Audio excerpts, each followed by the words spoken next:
Okay,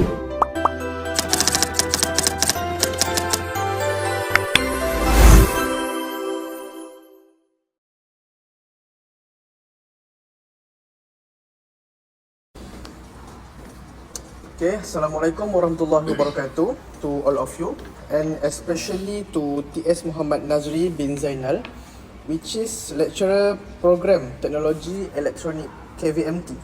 So we are from University Technical Malaysia Melaka, and today we want to interview sir about a part of our assignment 3, which is in subject Engineering Ethics and OSHI. So first of all, can you introduce a little bit about yourself, sir? Okay, Bismillahirrahmanirrahim. Assalamualaikum warahmatullahi wabarakatuh, and good afternoon to all of you. Okay, thank you for giving me the opportunity to participate in this interview. Okay, my name is Muhammad Nazri bin Zainal. I'm a guru cemerlang at DG12 at College Vocational Melaka Tengah, specializing in electronic technology. I have been teaching for 16 years in the field of technical and vocational education. Okay, my areas of teaching include electronic technology, PLC, robotic technology, and final year projects supervision. I am also a professional technologist registered with MBOT. Okay, my role is not only to teach technical knowledge but also to help students develop professional skills, responsibility, and ethical values that are important in their future careers. Alright, sir, thank you for your introduction. So let's move to the interview question, which is our first question. In your opinion, what is the meaning of engineering ethics in the engineering profession?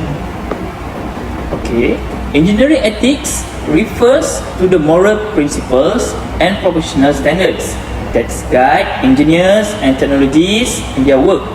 It helps us make the right decisions, act honestly, and ensure public safety, health, and welfare are always protected.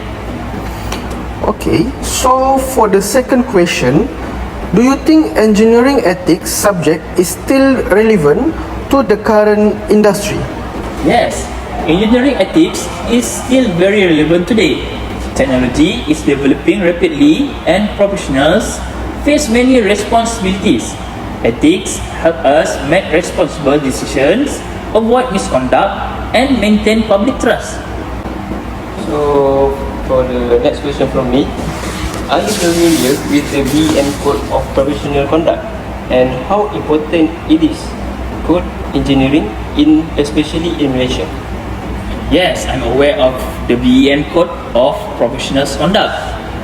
Although I am registered as a professional technologist under MBOT, the ethical principles promoted by BEM and MBOT are very similar. Both emphasize integrity, competence, safety, responsibility, and professional behavior. So, how does your company implement ethics policy or professional conduct among employees? Okay, as an educational institution, we promote professional ethics through institutional policies, academic regulations, and professional conduct guidelines. Staff members are expected to demonstrate integrity, responsibility, fairness, and respect in their daily work. So, for the next question, does your company provide any manual, SOP, training or briefing related to ethics and safety? Yes, our institution provides SOPs, safety guidelines, and professional conduct policies. We also attend training sessions, workshops, and briefings related to workplace ethics, safety, and professional responsibilities. Alright, so that's all for our interview question for today. Thank you so much for having us. Okay, you're welcome. Thank you so much. Okay.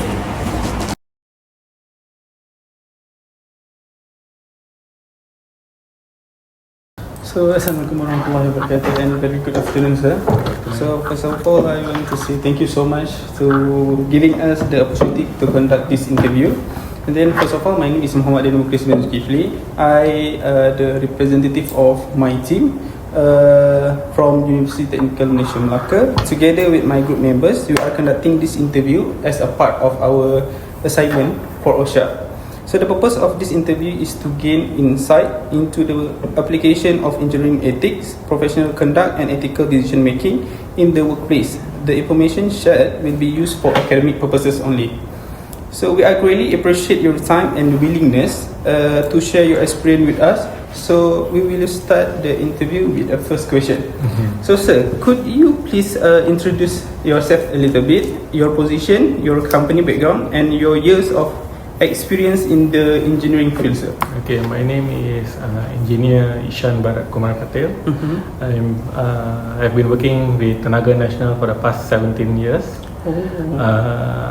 I'm a 500 kV electrical competent engineer certified by the Energy Commission of Malaysia. So what I do is I have a team of 30 people who does maintenance for all the primary equipment connecting our national grid. Okay, so our national grid consists of 132 kV, 275 kV and 500 kV. So this is the backbone of the country.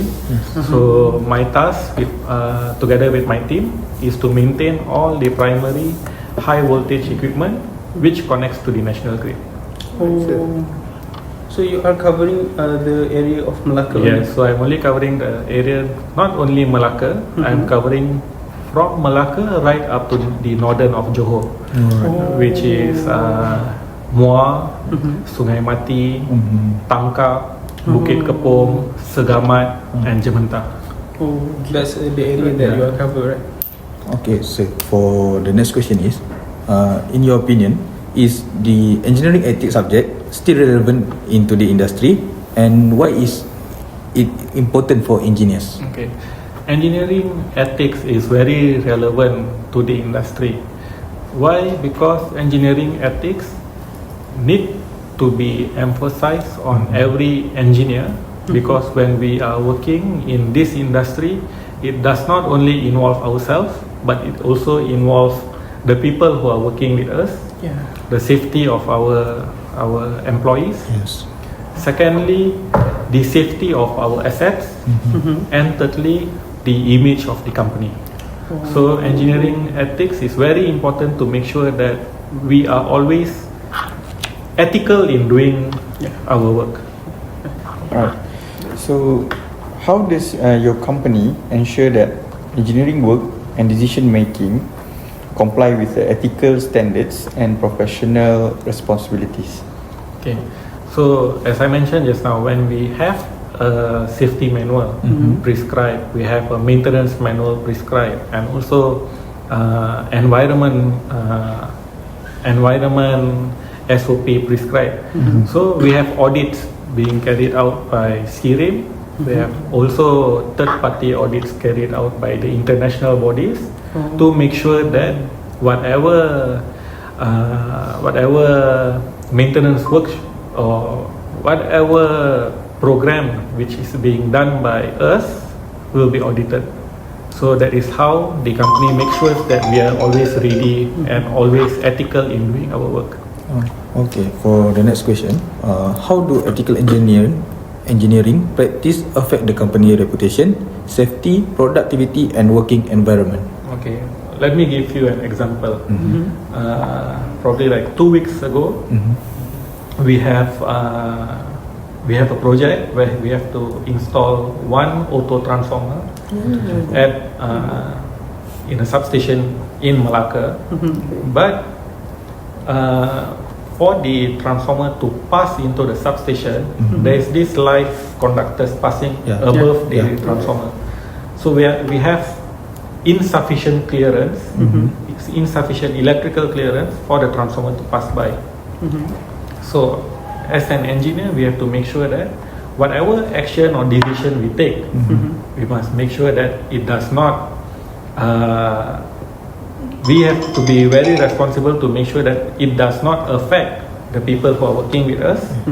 It does not affect our customers, and importantly, it does not affect our system. That means our assets. Yes. That's correct. Because if that wrong decision have been taken to allow the transformer to pass within insufficient clearance, it will cause a flashover to happen. So when a flashover happens, the consequences will be there is injury to our staff. There is possible of blackout or loss of supply to our customers, and thirdly, damaging our assets. So we have to make sure that as an engineer, which we know our decision should always make sure that the safety of our people, the safety of our customers, and also the safety of our assets to be uplifted, and not to make any wrong decision, because each time those wrong decisions made, the engineer will have to pay for that wrong decision. That means you're already neglecting the codes and ethics which BEM have prescribed, and also our company have prescribed. So what happens is it will damage the reputation of the company when they have loss of supply to the customer. When the public knows that TNB is a very reputable company in the country, but due to negligence of safety, it has caused trouble to our own employees, and also it will cause reputation issue to the people of Malaysia, and also to the investors who are investing with TNB. Alright. Have you ever encountered an ethical issue or conflict in your workplace? If yes, how did you handle the situation professionally? Okay. For example, like the example which I gave earlier for the transformer passing under the conductor, right?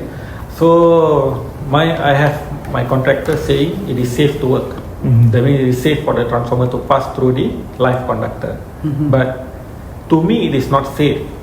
So my decision was to inform my bosses, or that means to inform my management that we are required to take a shutdown to allow the transformer to pass by without having any safety issues.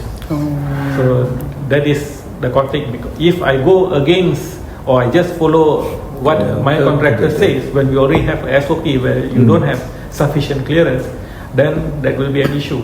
So it is my decision and also my accountability and responsibility to make sure that everyone works in a safe environment.